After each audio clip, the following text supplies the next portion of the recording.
আসসালামু আলাইকুম এভরিওয়ান, সবাই কেমন আছেন? আলহামদুলিল্লাহ, আমি এবং আমার ফ্যামিলির সবাই অনেক ভালো আছি। To my another new blog. পবিত্র মাহে রমজানের সবাইকে অনেক অনেক শুভেচ্ছা। এটা ছিল প্রথম রোজার ব্লগ। রোজায় অনেক ব্যস্ততার কারণে আপলোড দিতে একটু দেরি হয়ে গেল। রোজার অবশ্য সব কিছু আমাদের বাসায় তৈরি করা হয়, কেনা জিনিস আমরা খুব কমই খাই। শুধু বিকেলে সালাদ আর ফ্রুটসগুলো কেটে তৈরি করছিলাম।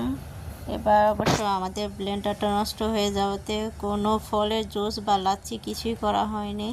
সময় মুড়ি মাখা খেতে পছন্দ করি, তাই ইফতারে সবসময় মুড়ি মাখাটা থাকে। ইফতারে ফার্স্ট তো খেজুর খাওয়া হয়, সাথে মুড়ি মাখা আর সালাদ না হলে মনে হয় না যে ইফতারের খাবারটা সম্পূর্ণ হয়। রোজার আরেক দিনের ভিডিও। বাসায় ইফতার আইটেমগুলো তৈরি করা হচ্ছে, এর মাঝে মেয়ের স্কুলে শো নিয়ে আসছিলাম, ওইটা বাচ্চাকে দেখাচ্ছি।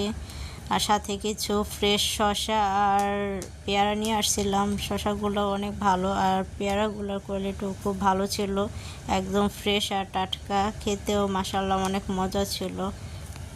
হাতে ভাজা মুড়ি নিয়ে আসছি। মুড়িগুলোর ছিল দুই রকম, একটা চিকন আর একটা মোটা, দুটা মিক্স করে খাওয়া হয়েছিল। আমরা অবশ্য এটা খাই না, এটা ফার্স্ট টাইম আনা হয়েছে।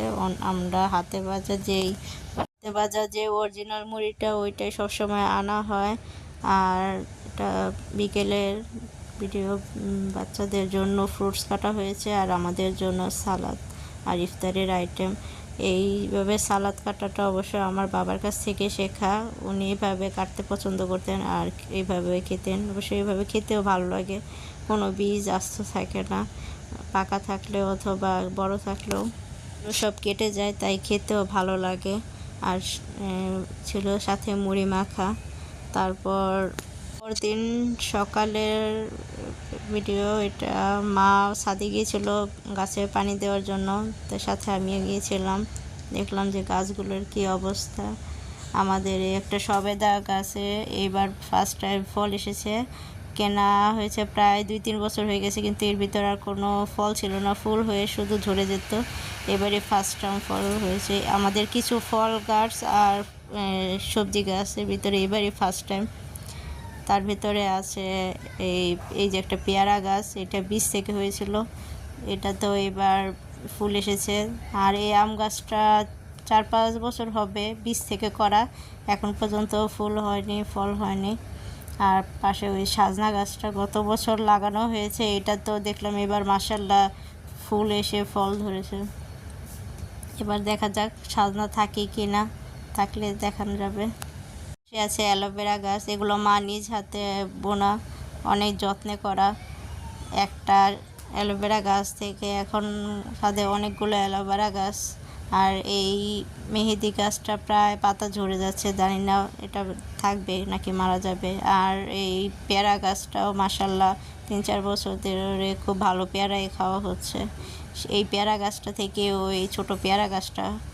আর এখানে আরও অনেক অ্যালোভেরা সিজনে অনেক সুন্দর দেখা যায়, কিন্তু এখন কিসের জন্য জানি পাতাগুলো খুব পোকায় আক্রমণ করে নাকি মরে যায় বুঝতে পারি না। আর সাথে আছে কিছু থানকুনি, ধনে পাতা। আমাদের আগে অনেক ছিল, এখন অবশ্য কমে গেছে, এখন পরিমাণে খুবই কম, তারপরও আছে আলহামদুলিল্লাহ ভালো। আর এই লঙ্কান গাছটা প্রায় 5-6 বছর আগে লঙ্কান খেয়ে বীজ ফলানো হয়েছিল, সেই বীজ থেকে 2টা গাছ হয়েছে।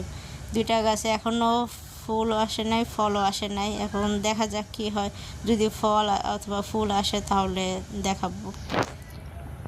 ছাদের যেগুলোই গাছপালা আছে মূলত সবই আমার মায়ের হাতের খুব কঠোর পরিশ্রমের জন্য এখন পর্যন্ত এত সুন্দর সতেজ আর সুন্দর টিকে আছে। প্রতিদিন সার আর পানি দিয়ে থাকে। এগুলো হয়েছে গোবর সার আর মাটির সাথে বাসায় কেটে রাখা যে শাকসবজিগুলো থাকে ওগুলো মিক্স করা। আর পাশেই আছে ওই গাছটা কিছুদিন আগে পাতা ছিল না, কিন্তু এখন দেখা যায় পাতা ফুলে আবার। চাচার 12 মাসে আম গাছ, ছোট একটা আম ধরে আছে।